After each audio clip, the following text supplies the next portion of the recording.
चार चीजें हैं भगवान के साथ। अरे आप थोड़ा सा चिंतन करिए, क्या ये चार चीजें हमारे गुरुओं के पास है? गुरुओं के पास कपड़े हैं, अलंकार है, अस्त्र शस्त्र है, स्त्री है।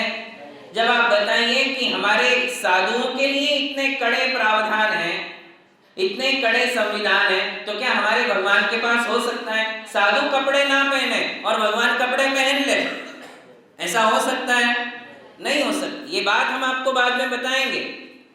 कई दिलों में ये शंका है कि हमारे साधु कपड़े क्यों नहीं पहनते। बिल्कुल साइंटिफिक रीजन है, वो हम आपको बाद में बताएंगे। किंतु आज ये समझ लीजिए कि जब हमारे साधु भी कपड़े या किसी प्रकार के ऑर्नामेंट्स नहीं पहनते, चेन नहीं पहनते, रिस्ट वॉच नहीं पहनते, अंगूठी नहीं पहनते, तो क्या भगवान पहनेंगे? क्या भगवान गुरुओं से गए बीते हैं या छोटे हैं? क्या भगवान गुरु से आचरणहीन है? ऐसा तो नहीं है। जब भी मिलेंगे गुरु से बड़े कौन मिलेंगे? भगवान। तो भगवान के पास भी क्या हमारे गुरु अपने साथ लेडीज रखते हैं? नहीं रखते हैं। हमारे गुरुओं के पास आपको स्त्री भी नहीं मिलेगी। एक स्टेज पर आपको साथ में क्या लेफ्ट हैंड में कोई स्त्री मिलेगी? देखिए आज तक नहीं मिलेंगी। किंतु आपको अन्यत्र ये सब कुछ देखने को मिल सकता है।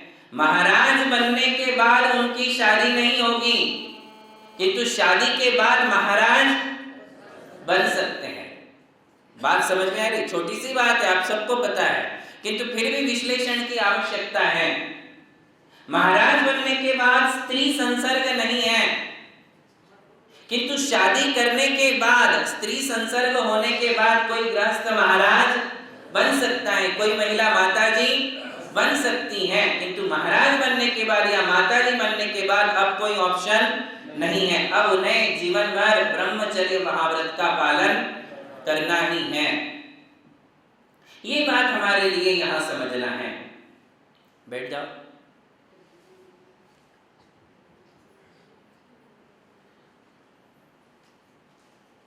तो हम ये बात आपके लिए बता रहे हैं कि शादी के बाद दीक्षा हो सकती है, किंतु दीक्षा के बाद ये नहीं कहा जा सकता है कि मैं दीक्षा तो ले लूंगा किंतु मेरी बीवी मेरे साथ अलाउड कर दो, बाकी मैं सब छोड़ दूंगा, इनको नहीं छोड़ूंगा। तो क्या दीक्षा हो सकती है? दीक्षा नहीं हो सकती है। कहने का मतलब है साधुओं को भी स्त्री संसर्ग अलाउड नहीं है। तो आप बताइए भगवान के साथ लेडीज कैसे हो सकती है? क्योंकि स्त्री का होना मन में काम वासना का प्रतीक है। यदि स्त्री रूप में उसको रखा है, काम वासना के कारण उसको रखा हुआ है, तो फिर वो गुरु भी नहीं है, तो फिर वो भगवान हो सकते हैं क्या? नहीं हो सकते हैं। अब आप देखिए जिनके साथ स्त्री है, क्या वो मेरे भगवान है? नहीं हो सकते हैं। किसी भी मंदिर में जाकर के देखना, यदि उनके साथ स्त्री है तो वो मेरा भगवान नहीं हो सकता है। यदि उनके साथ अस्त्र शस्त्र है तो वो मेरे भगवान, यदि उनके साथ क्लोथ्स है, ऑर्नामेंट्स है, तो वो मेरे भगवान नहीं हो सकते। बस इसी से परीक्षा हो जाती है। अब ये सब कुछ क्यों नहीं है, इसका भी कारण है। स्त्री रखोगे तो क्या होगा?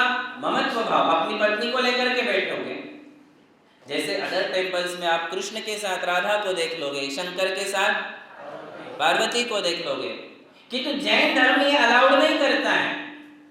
वे राजे महाराजे तो हो सकते हैं जिनके साथ पटरानी बैठ सकती हैं, किंतु वे भगवान नहीं हो सकते हैं। भगवान के साथ स्त्री हो ही नहीं सकती हैं, क्योंकि उन्होंने अपने स्त्री वेद, पुरुष वेद और वेद कर्म को नष्ट कर दिया है, काम वासना को नष्ट कर दिया है। इसलिए अब उनके साथ स्त्री कभी नहीं हो सकती है। बात समझ में आ रही? ये सब क्यों नहीं है ये भी हम आपको बताएंगे। महावीर भगवान की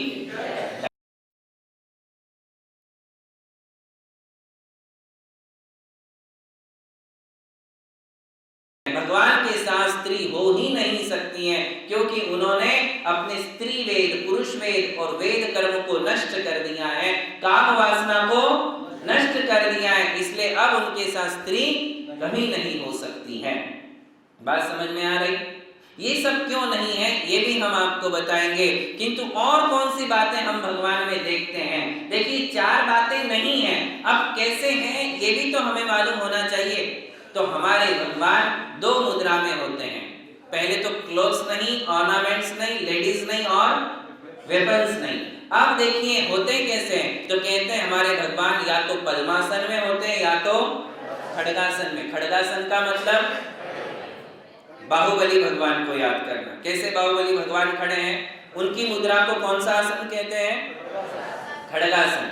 और पद्मासन किसे कहते हैं, जिसमें मांडी डाल के बैठते हैं, दोनों पांव के पंजे दोनों मांडियों के ऊपर होते हैं, उसे कौन सा आसन कहते हैं, पद्मासन। कहीं कहीं अर्ध पद्मासन भी है कि एक ही पांव मांडी के ऊपर है। जैसे आप पैठण जाओगे, मुनि सूरत भगवान के दर्शन करोगे तो आपको अर्ध पद्मासन मिलेगा, उसे क्या कहते हैं, अर्ध पद्मासन। तो कहने की बात यह है कि भगवान की मुद्राएं दो ही हैं, या तो पद्मासन या तो खड्गासन। दो ही मुद्रा में हमारे लिए भगवान मिलेंगे। गुरु तो कभी चलते हुए मिल जाएंगे, गुरु आहार करते हुए मिल जाएंगे, गुरु सोते हुए भी मिल सकते हैं, किंतु भगवान आपको लेटे हुए कभी, तो जो लेटे वो हमारा भगवान। आप तो लेटे हुए के पास जाते बोलते ये भी भगवान है, जो लेट जाए, जो दूसरे आसन में हो, वो मेरे भगवान नहीं हो सकते हैं। भगवान की केवल दो मुद्रा, कौन सी, खड्गासन और पद्मासन। अब तीसरी बात और देखिए, भगवान में हमें क्या देखने को मिलती है, तो कहते हैं कि उनके लेफ्ट हैंड के ऊपर राइट हैंड होता है, ये पंजा ऐसा होता है ना रखा हुआ, देखा है आपने। किंतु आपने कभी नोट किया कि आपको भारतवर्ष में कोई मूर्ति ऐसी नहीं मिलेगी उल्टी कि राइट हैंड के ऊपर लेफ्ट हैंड हो, ऐसा देखा है कभी आपने, बोलना देखा ही नहीं है कि कैसी होती है।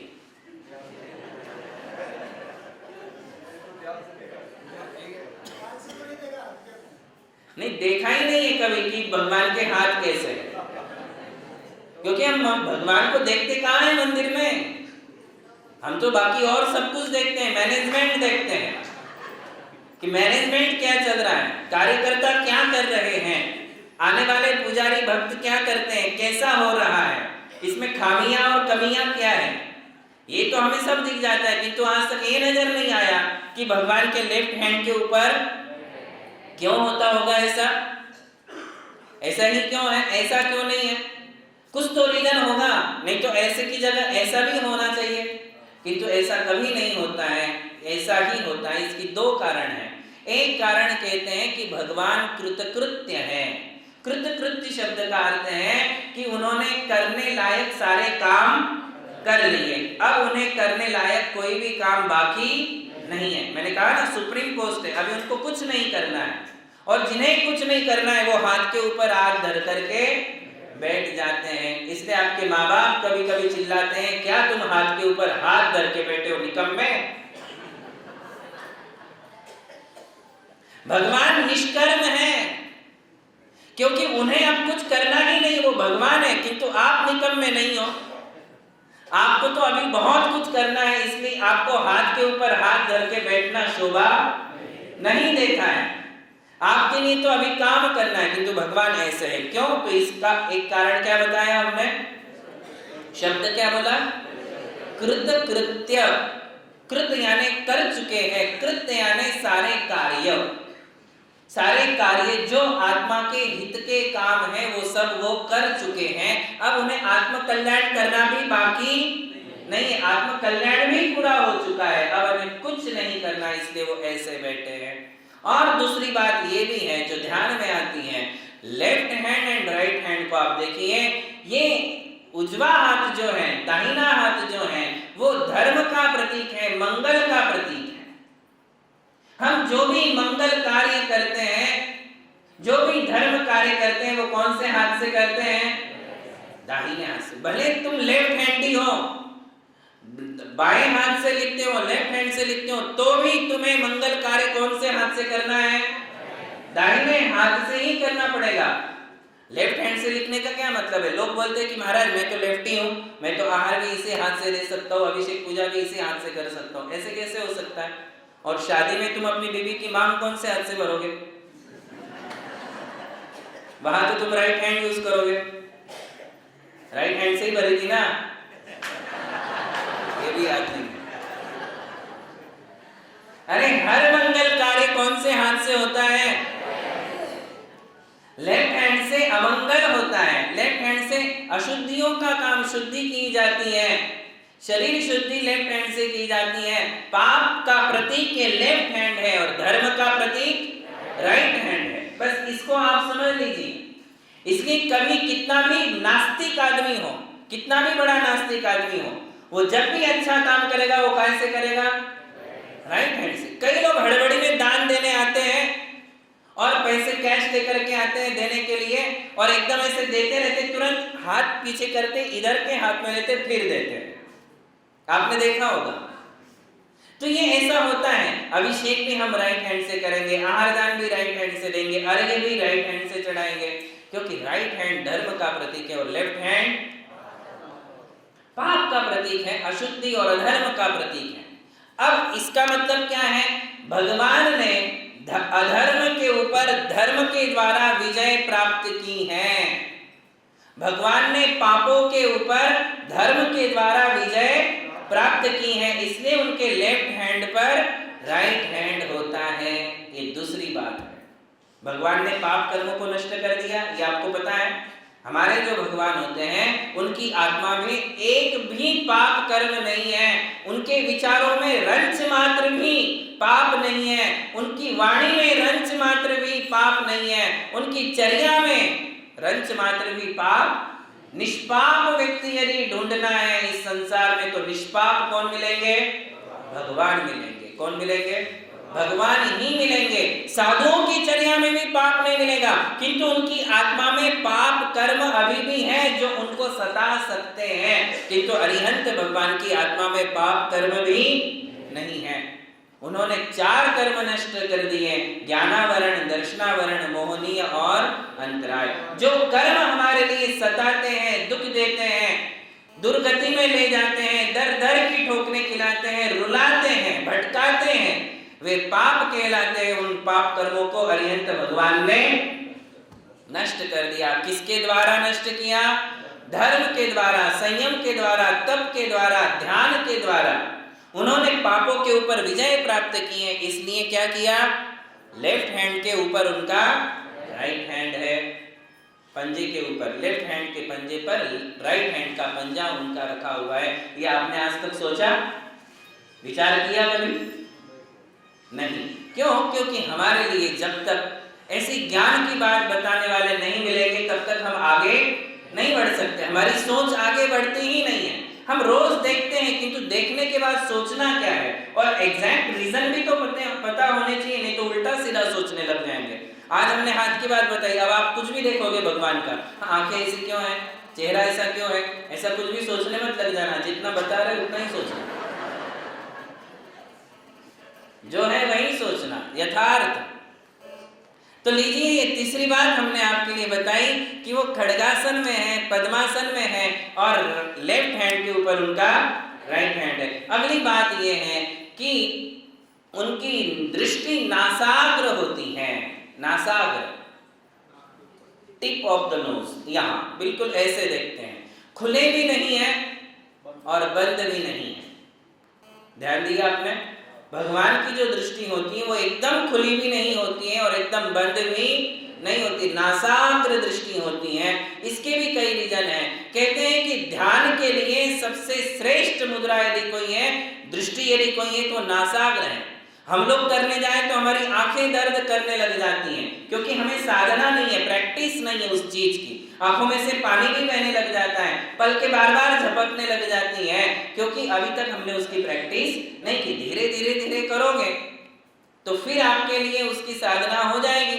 अभी आप रोज प्रणिधान कर रहे हो, जैसा हम कह रहे वैसा आपका हो ही रहा हो ऐसा जरूरी नहीं है। हम कहते कि धीरे से लो, धीरे से छोड़ो, तो आप धीरे से ले तो लेते हो किंतु एकदम से छोड़ देते हो। क्यों? क्योंकि आपको इसकी प्रैक्टिस, अभ्यास करना पड़ेगा। बिना अभ्यास के ये होने वाला नहीं है। अभी तो कई सूत्र हैं ध्यान के, शुद्धोहम, बुद्धोहम, निरंजनोहम, सोहम, किंतु आज हम वो नहीं ले रहे हैं, क्योंकि आज ही ले लेंगे तो बड़ा मुश्किल होगा। फिर कई बार ऐसा होता है, हम कहते हैं सोहम, ऐसा बोलते हैं तो क्या मालूम इसमें क्या वाइब्रेशन से आदमी भी सो ही जाता है पहली बार में।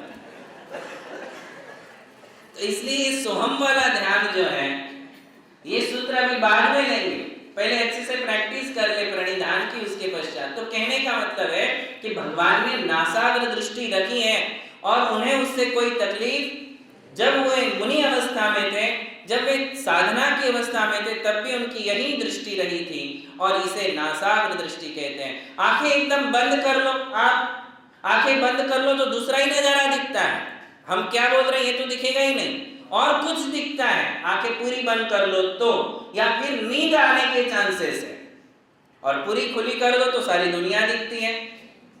इसलिए कैसी दृष्टि है? नासाग्र। ये एक कारण है। दूसरा कारण कहते हैं नासाग्र दृष्टि, यानी मुझे स्वयं की ओर देखना चाहिए, दुनिया की ओर देखने से कोई फायदा नहीं है। इसलिए उनके नीचे नयन है, उनकी दृष्टि नासाग्र है, और वो हमारे लिए संदेश देती हैं कि अपनी गलतियों को ढूंढो, अपनी कमियों को ढूंढो, अपने दोषों को ढूंढना सीखो। दुनिया की तरफ दोष देखने की आवश्यकता, दूसरों के दोष देखने से हमारे लिए कोई फायदा होने वाला नहीं है। इसलिए भगवान की दृष्टि कैसी है?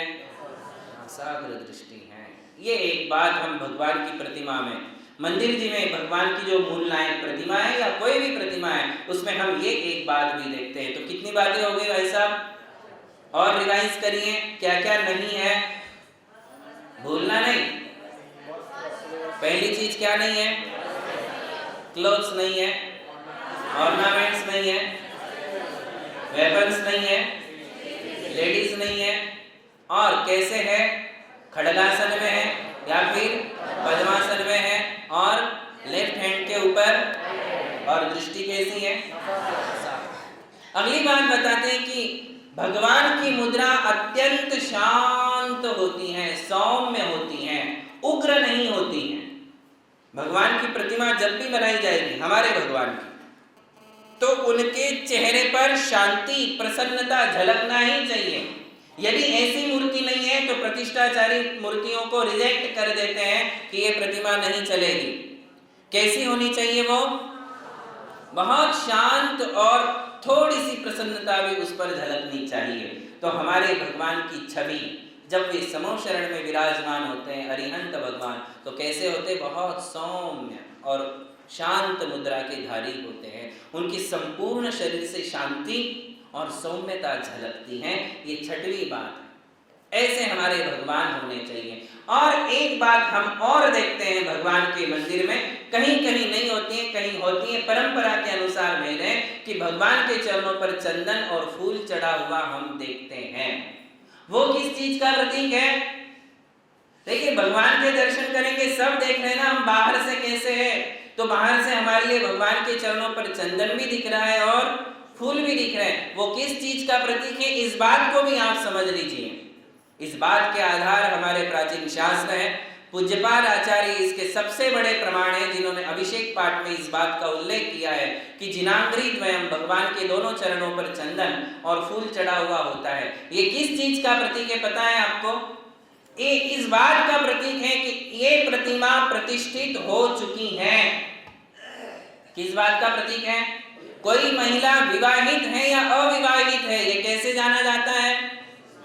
उसके मंगलसूत्र से या सिंदूर से जाना जाता है कि ये महिला जो है विवाहित है। वरना वो, अब आजकल कोई भेद नहीं रह गया, वो बात छोड़ी है, किंतु एक संस्कृति और परंपरा की बात हम आपके लिए बता रहे हैं। आजकल उल्टा प्रचलन है, शादीशुदा महिला ये दिखानी चाहती है कि शादी हुई नहीं है, और विधवा महिला ये दिखानी चाहती है कि मैं विधवा हुई नहीं। ये उल्टा प्रचलन समाज में है।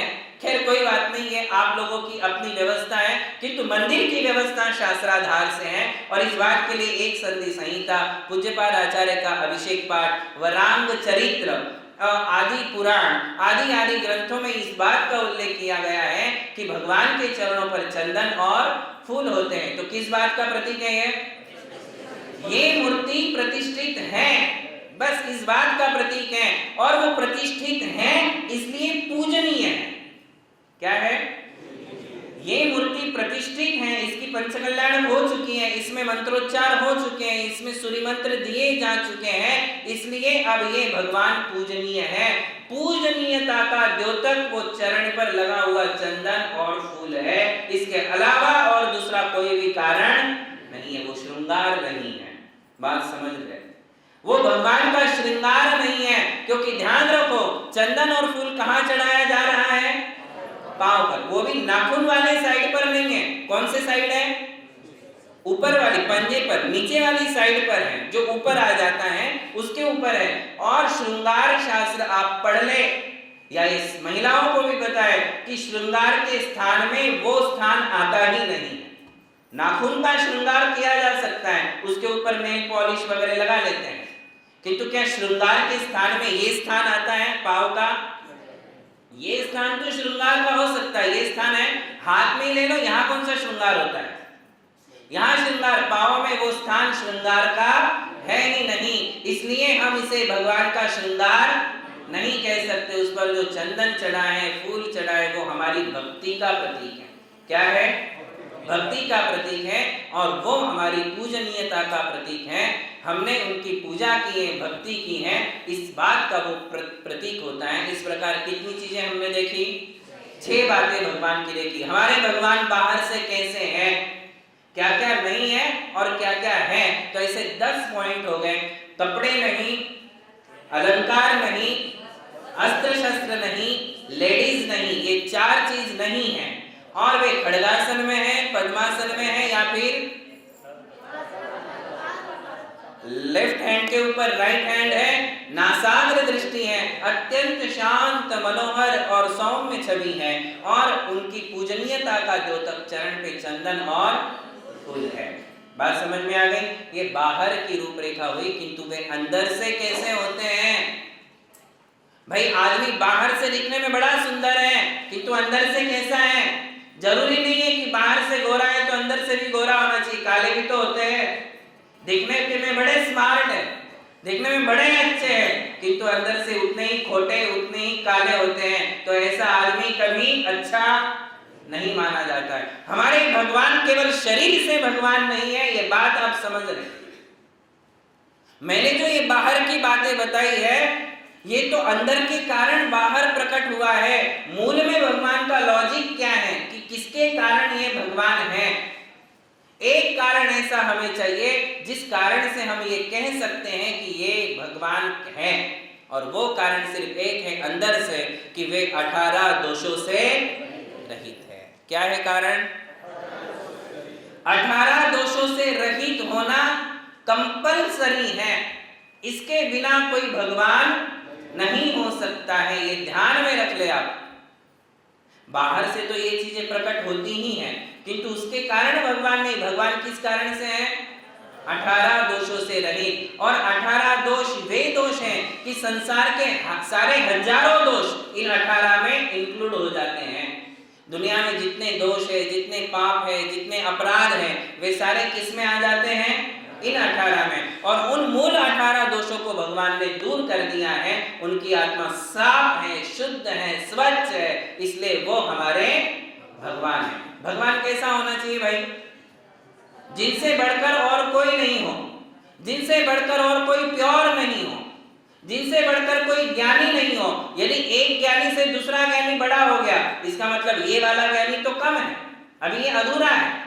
भगवान से बढ़कर, जिससे बढ़कर कोई ज्ञानी नहीं है, वो हमारा भगवान। जिससे बढ़कर कोई सुखी नहीं है, वो हमारा भगवान। जिससे बढ़कर कोई शक्तिमान नहीं है, वो हमारा भगवान। जिससे बढ़कर कोई दातार नहीं है, वो हमारा भगवान।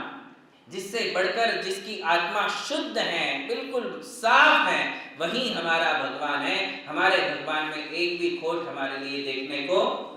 वे 18 दोष कौन से हैं, वे आपके लिए हम कल बताएंगे। आज इतना ही रखते हैं। महावीर भगवान की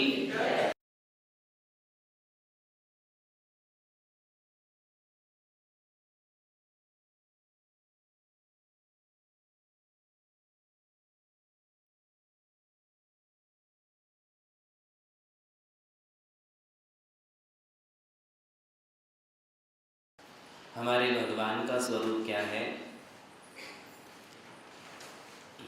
इस विषय में हमारी चर्चा चल रही थी।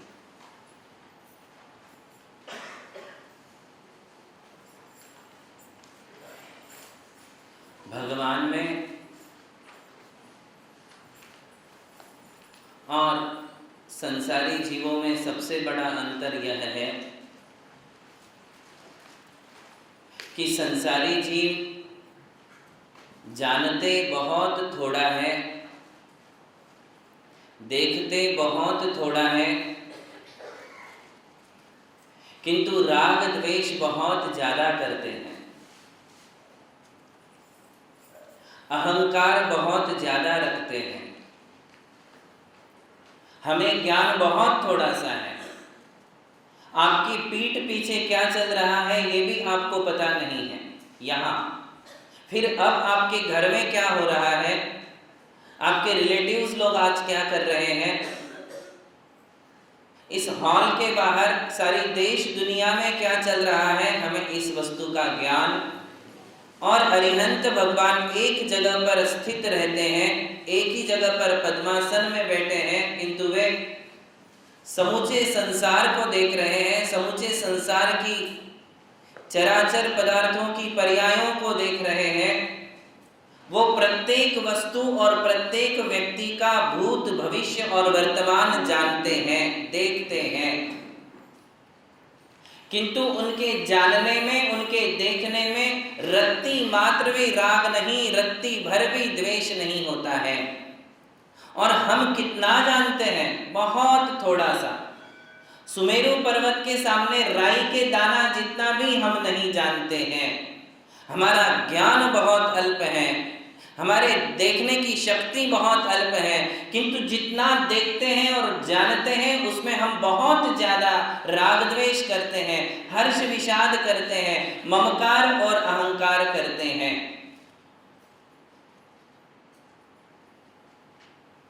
और इसीलिए भगवान अनंत सुखी हैं और हम दुखी हैं, संसारी जीव दुखी हैं। दुखों का कारण जानना नहीं है, दुखों का कारण देखना नहीं है, दुख का कारण है पदार्थों के प्रति लगाव, पदार्थ के प्रति राग द्वेष। पदार्थ को सामने हम जो देखते हैं, जानते हैं, उसके प्रति जो ममता हमारे लिए होती है वो हमारे दुख का मूल कारण बनता है। और भगवान अनंत सुखी हैं क्योंकि वो अनंत को जानते हैं, किंतु अनंत को जानते हुए भी उन्हें राग और द्वेष बिल्कुल भी नहीं है। उन्हें रति अरति नहीं है, उन्हें किसी वस्तु से लगाव नहीं, प्रेम नहीं, इच्छा नहीं, ना उन्हें किसी से कोई एक्सपेक्टेशन है, ना कोई उनकी डिजायर्स है, ना उनके दिलो दिमाग में कोई लस्ट है, वासनाएं हैं, कुछ भी नहीं है। भगवान का मन बिल्कुल शुद्ध है, आत्मा बिल्कुल शुद्ध है। यूं समझ लीजिए कि जैसे कोई थिएटर का स्क्रीन होता है। आप थिएटर में जाते हो, पर्दा व्हाइट कलर का होता है, नहीं मालूम उस पर्दे के ऊपर कितनी फिल्में चल चुकी हैं, कितनी फिल्में आ चुकी हैं, सैकड़ों हजारों फिल्में उस पर्दे पर आप लोग देख लेते हो, किंतु फिल्में बंद होने के बाद पर्दा कैसा है, व्हाइट का व्हाइट, इट रिमेन्स व्हाइट, वो लास्ट में व्हाइट ही रह जाता है। बस इसी प्रकार से हमारे भगवान हैं, वे सारे संसार को देख रहे हैं, रंग रंगली दुनिया को देखते हैं, जानते हैं, किंतु सब कुछ जानने देखने के बाद भी रिमेन्स शुद्ध, प्योर, कैसे रह जाते हैं। आपको एग्जाम्पल समझ में आ गया, फिट हुआ। थिएटर स्क्रीन पे इतनी थिएटर फिल्में चल रही हैं, कितने कलर्स उसके ऊपर आ जाते हैं, कितने कलर्स आते होंगे, कितने आकार प्रकार उस थिएटर की स्क्रीन पे आ जाते होंगे, किंतु पर्दे में कोई बदलाव नहीं आता है। पर्दा व्हाइट था, व्हाइट है और व्हाइट रहेगा। ऐसे नहीं कि वो फिल्म के कलर उसमें चिपक जाते हैं। बस इसी प्रकार से अरिहंत भगवान केवल ज्ञान के द्वारा समस्त जीव और अजीव तत्वों के भूत भविष्य और वर्तमान को देख रहे हैं। आपको तो केवल इतना पता चल जाए कि मेरे बारे में किसने गलत बोला है, किसने मेरे पीछे क्या बोला है, इतना भर पता चल जाता है। वो भी तीसरे आदमी के मुंह से पता चलता है कि तेरे बारे में उसने ऐसा कहा है, तो तुरंत राग द्वेष की परिणति हो जाती है, तुरंत जेलस होने लग जाती है, द्वेष भड़क उठता है, क्रोध उठता है, और फिर आपके लिए कुछ बोलने की इच्छा होती है, डांटने की इच्छा होती है, गाली करने की इच्छा होती है, मारने पीटने के तक भाव हो जाते हैं। केवल इतना जान लेने पर कि इसने मेरे बारे में ऐसा सोचा, ऐसा बोला, ऐसा किया। आप सोचिए कि अरिहंत भगवान जब सारे संसार का भूत भविष्य वर्तमान देखते हैं तो उनको खुद की आत्मा का भी तो भूत भविष्य वर्तमान दिखता है। उन्हें भी अपने पिछले अनंत जन्म दिखते हैं जो उन्होंने संसार की पर्याय में गुजारे थे। तो उन्हें अनंत जन्मों के सारे मित्र और शत्रु सब लोग ध्यान में आ जाते हैं। किंतु मेरे साथ किसने क्या दगाबाजी की थी, मेरे साथ किसने क्या छल कपट किया था, मेरी आत्मा के साथ मेरी उस पर्याय में, मेरे उस जन्म में किसने क्या कहा था, क्या बोला था, क्या किया था, ये सब कुछ जान लेने के पश्चात भी उन्हें द्वेष नहीं है। इसीलिए तो वो भगवान है, इसीलिए तो सारा संसार उनके चरणों में है, इसीलिए तो इंद्र अपना सारा वैभव उनके चरणों में खड़ा कर देता है, समूह शरण की रचना करता है। बड़ा ऐसे ही कोई होता नहीं है, ऐसे ही कोई त्रिलोक पूज्य नहीं हो जाता है, ऐसे ही कोई सौ इंद्र किसी के चरणों में नमस्कार नहीं करते हैं। मनोविजेता जगतो विजेता, जो अपने मन को जीत लेता है, जो अपने मन को संयम में रख लेता है, वो सारे संसार पर विजय प्राप्त कर लेता है। ऐसे हमारे अरिहंत प्रभु होते हैं। उनके विषय में हमारी चर्चा चल रही थी कि कैसे है वे। तो हमने बाहरी तौर पर उन्हें देखा था कि वे कपड़ों से रहित है, अलंकारों से रहित है, अस्त्र शस्त्रों से रहित है। इसके अलावा उनके साथ कोई स्त्री नहीं है। ये बहुत छोटा सा परिचय है, ये कोई वास्तविक परिचय नहीं है। ये तो अपने आप जो अंदर का वातावरण है वो बाहर अपने आप प्रकट हो ही जाता है। किसी दिन आपकी आंखें लाल हो गई तो आपकी बीवी समझ जाती है कि कुछ ना कुछ गर्मी अब निकलने ही वाली है, कुछ ना कुछ होने वाला है तांडव। ये आपको कब समझने लगता है? एक्सप्रेशन, चेहरे के हाव भाव से अंदर का वातावरण मालूम पड़ जाता है। जब आप हंसते हो, बहुत ग्लैड मूड में होते हो, तो तुरंत सामने वाला भाप जाता है कि अंदर आज कोई खुशी है, आज कुछ बहुत अच्छा लाभ हुआ है, इसलिए आज बहुत खुशी है। तो आपके चेहरे पर से, आपकी आंखों पे से, आपके एक्सप्रेशन से जाना जाता है। वैसे ही भगवान का जो बाहरी वातावरण है ये कहाँ से प्रकट हुआ है? अंदर से। क्योंकि अंदर कर्म कालिमा नहीं है, अंदर मैल नहीं है, अंदर गंदगी नहीं है, इसलिए बाहर से परम पवित्र छवि हमारे लिए देखने को मिलती है। तो यही बात हम कर रहे थे कि कैसे हैं, क्या क्या नहीं है भगवान में। तो कहते हैं हमारे भगवान की सच्ची पहचान ये है कि उनमें 18 दोष नहीं है। 18 दोष नहीं है, इसीलिए हम उन्हें वीतराग कहते हैं। क्या कहते हैं? हमारे भगवान वीतराग हैं। वीतराग शब्द सबने सुना है और समझा भी होगा, किंतु आपने सिर्फ ये समझा है कि वीतराग, जिसे राग नहीं है। ज़्यादा से ज़्यादा आप ये समझ लेते हो कि जिसे द्वेष नहीं है, जिसे राग और द्वेष नहीं है वो वीतराग है, किंतु सिर्फ इतना अर्थ नहीं है। वीतराग की परिभाषा है जिसमें 18 दोष नहीं है, उसे हम वीतराग कहते हैं। 18 दोषों की चर्चा प्रारंभ करते हैं। 18 दोषों में सबसे पहला दोष है भूख नहीं लगती, क्षुधा नहीं है। क्या नहीं है? क्षुधा। क्षुधा का मतलब है कि हमारे भगवान को भूख लखवानो नहीं, वो लखवाडिस। हमारे भगवान को भूख, सबसे पहला दोष यदि कोई है संसार का तो कौन सा है? ये 4 इंच की जिह्वा और ये 8 इंच का पेट, इसी के कारण सारे झगड़े हैं, इसी के कारण फसाद है, इसी के कारण सारे पाप है। बुभुक्षुता किम न करोति पापम, भूखा आदमी कौन सा पाप नहीं करता है। भूख के समान कोई वेदना नहीं है।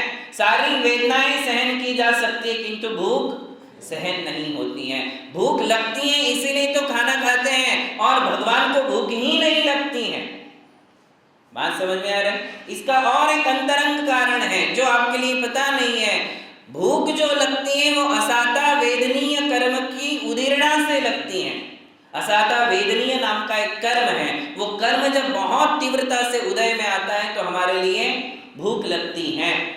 और उस समय यदि मोहनीय कर्म साथ में हो तो बहुत ज़्यादा इच्छाएं हमारे लिए होने लग जाती हैं, खाने पीने की इच्छाएं। फिर उस समय हम समय नहीं देखते, फिर उस समय हम क्वांटिटी नहीं देखते कि कितना खाना है, फिर उस समय ये भी नहीं देखते कि क्या खाना है। ये सारी बातें गायब हो जाती हैं। किसके कारण? मोहनीय कर्म के कारण। और भगवान ने कौन से कर्म को जीत लिया है? मोहनीय कर्म को। सबसे पहले कौन सा कर्म नष्ट किया? मोहनीय कर्म भगवान ने नष्ट किया।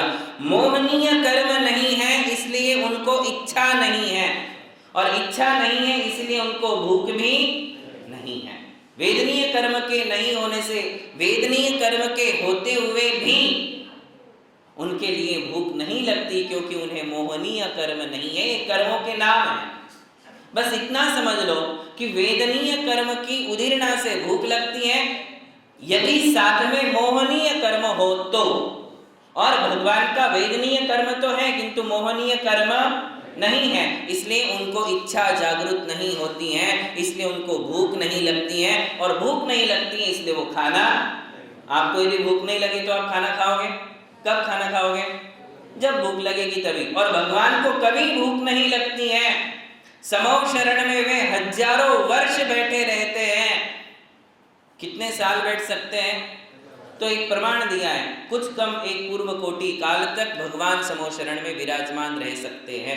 हजारों लाखों वर्ष बिना भूख के, बिना खाए पिए वे आराम से बैठे रहते हैं। क्यों? क्योंकि उनकी आत्मा में एक गुण प्रकट हुआ है, अनंत सुख। कौन सा गुण? यदि भूख लगेगी तो सुख नहीं रहेगा। भूख लगती है तो क्या होती है? आकुलता होती है, खाने पीने की इच्छाएं होती हैं। और जहां इच्छा है, जहां आकुलता है, वहां सुख कभी नहीं होता है। ये बात आप ध्यान में रखिए। आकुलता का नाम, इच्छा का नाम, आशा आकांक्षाओं का नाम ही दुख है। और भगवान को इच्छा ही नहीं है, आकुलता ही नहीं है, इसलिए उनको दुख नहीं है। बस ये सारे रिलेशन यदि समझ जाओ तो आपको समझ में आ जाएगा। तो सबसे पहला दोष कौन सा नष्ट किया? सारे संसार की जड़ भूख, मोहनी की चर्चा नहीं है, पहला दोष पूछ रहा हूं। कौन सा दोष नष्ट किया? भूख। उन्हें भूख नहीं लगती, क्षुधा, क्षुधा नाम का दोष उन्होंने नष्ट कर दिया। कैसे नष्ट हो गया? क्योंकि मोहनीय कर्म नष्ट। देखो, कर्म नष्ट हो गए इसीलिए ये सारे दोष नष्ट हुए। किंतु कर्म कैसे नष्ट हुए? तपस्या से, साधना से, संयम से, ध्यान से। ध्यान से उनके कर्म नष्ट हुए, और कर्म नष्ट हो गए इसलिए अभी उनको 18 दोष नहीं है। अब देखिए एक के बाद एक कौन कौन से दोष भगवान में नहीं है। सबसे पहला दोष क्षुधा, भूख नहीं लगती। दूसरा दोष प्यास, उन्हें प्यास भी नहीं लगती, इसलिए पानी पीने की भी जरूरत नहीं है। भूख नहीं, प्यास नहीं, बुढ़ापा नहीं, किसी प्रकार का रोग उनके लिए नहीं, उनका जन्म नहीं, उनका मरण नहीं, उनके लिए डर नहीं, उनके लिए अहंकार नहीं। कितने दोष हो गए? गिने नहीं। देखिए, पहला क्षुधा नहीं, भूख नहीं लगती। सुन लीजिए, पहले आराम से लिखिए, पहले सुनो, समझो। सुनना और समझना बहुत जरूरी है। उसके बाद लिखना तो है ही, क्योंकि बिना लिखे हमारी मेमोरी में वो सारी बातें स्टोर नहीं हो सकती हैं। मेमोरी बहुत वीक है, इसलिए हमें डायरी में लिखना पड़ता है। मेमोरी स्ट्रांग होती तो लिखना पड़ता क्या? मेमोरी वीक भी है ऐसा भी नहीं कह सकते। कुछ कुछ तो ऐसा है कि दूसरा माल मलिदा बहुत ज्यादा भरा हुआ है मेमोरी में। अब ये भरने के लिए जगह भी तो चाहिए, कहां से भरोगे? यदि ये भरने जाओगे तो वो पहला सामान डिलीट करना पड़ेगा, वो निकाल के रख देना पड़ेगा।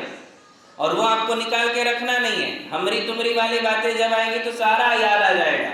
वो खजाना आपको समय पर बाहर निकालना है, इसलिए इसको हम डायरी में नोट करें, यही ज्यादा फायदे का है। ठीक है ना? तो हम लिखाएंगे, पहला है भूख नहीं लगती, दूसरा है प्यास नहीं लगती, तीसरी बात है बुढ़ापा नहीं, चौथी बात है बीमारी नहीं, पांचवी बात है जन्म नहीं, छठवीं बात है मरण नहीं, सातवीं बात है उन्हें डर नहीं, आठवीं बात है उन्हें अहंकार नहीं है, नौवीं बात है उन्हें राग नहीं, राग, द्वेष और मोह, ये 3 दोष और नहीं है। इस प्रकार 11 हो गए। इन एक एक की बात मैं बताऊंगा। देखिए, पहली बताई कि भूख नहीं लगती, दूसरी बात बताई प्यास नहीं लगती, तीसरी बात उन्हें ओल्ड एज नहीं, बुढ़ापा नहीं। भगवान कितनी भी उम्र के हो जाएं, किंतु उनके शरीर पर कभी झुर्रियां नहीं पड़ती, बाल व्हाइट नहीं होते। इसी प्रकार हड्डी पसली एक नहीं हो जाती है। वैसे तो देखो तो भगवान का शरीर ऐसा है कि उसमें बुढ़ापे के लक्षण प्रकट हो ही नहीं सकते। क्यों? क्योंकि भगवान जब मुनि अवस्था से अरिहंत बनते हैं ध्यान करके, देखिए बहुत बड़ा परिवर्तन भगवान में आता है। कौन सा परिवर्तन? शारीरिक परिवर्तन बता रहा हूं। जब कोई साधु संत ध्यान के माध्यम से अरिहंत अवस्था को प्राप्त करते हैं तो उनका शरीर टोटली चेंज हो जाता है। अब तक शरीर में खून था, हड्डी थी, मांस था, चर्बी थी, वात पित्त कफ था, मलमूत्र था, ये सब कुछ उसमें से निकल जाता है। भगवान का शरीर कैसा है? तो कहते हैं भगवान के शरीर में 7 धातु भी नहीं है और 7 उपधातु भी नहीं है, इसलिए उनको बुढ़ापा भी नहीं है। देखिए 7 धातु और उपधातु भगवान के शरीर में नहीं होते हैं। कौन से 7 धातु है पता है? शरीर के 7 धातु, रसाद रक्तम ततो मांसम मांसान मेदः प्रवर्तते, मेदतोस्ति ततो मज्जा मज्जात शुक्रम ततो प्रजा। ये 7 धातु हैं। सबसे पहला धातु होता है रस। हम जो खाना खाते हैं उसका सबसे पहले क्या बनता है? रस। रस से बनता है रक्त, रक्त से बनता है मांस, मांस से बनती है मेदा, मेदा यानी चर्बी, और चर्बी के बाद आती है हड्डी, हड्डी के बाद आता है हड्डी के बीच में बहने वाला एक रस जिसे मज्जा कहते हैं, और मज्जा के बाद बनता है वीर्य, ये 7वां धातु है। ये 7 धातु हमारे शरीर में है किंतु भगवान के शरीर में नहीं है, क्योंकि ये गंदगी है, ये गंदी चीजें हैं, ये कोई अच्छी चीजें नहीं है। भगवान का शरीर बिल्कुल शुद्ध स्फटिक के समान होता है। उनके शरीर में कोई मलमूत्र नहीं, वात पित्त कफ नहीं। 7 उपधातु होते हैं, 7 धातु और 7 उपधातु। तो उपधातु कौन से हैं? कहते वात पित्त तथा श्लेष्मा तथा स्नायुष शिरा स्नायुश्च चर्मच जठराग्नि रीति प्रोक्ता सप्तैव उपधातवा। बोलते 7 उपधातु हैं। पहला उपधातु है वात पित्त और कफ, ये तो सबको पता है। फिर है नसें वेन्स, फिर है मसल्स स्नायु, और फिर आती है चमड़ी, और उसके बाद 7वीं धातु है जठराग्नि उपधातु, जिसके कारण हमारे लिए भूख लगती है, उसे जठराग्नि कहते हैं। ऐसे 7 उपधातु भी भगवान के शरीर में। आप सोचिए, थोड़ा कल्पना कीजिए, थोड़ा चिंतन कीजिए कि भगवान का शरीर कैसे होगा। थोड़ा इमेजिन कीजिए, जिनके शरीर में चमड़ी भी नहीं है, चमड़ी नहीं, हड्डी नहीं, जिसके बिना हम किसी के शरीर की कल्पना भी नहीं कर सकते हैं। किसी के शरीर को देखा है कि जिसके शरीर में हड्डी ना हो? एक बार खून खत्म हो सकता है, मांस सूख जाएगा, किंतु हड्डी रहेगी ही रहेगी। किंतु भगवान के शरीर में चमड़ी भी नहीं, हड्डी भी नहीं, मांस भी नहीं, चर्बी भी नहीं, खून भी नहीं, कुछ नहीं है, बिल्कुल 7 धातु और उपधातु से रहित, मलमूत्र भी नहीं है। तो कैसा है भगवान का शरीर?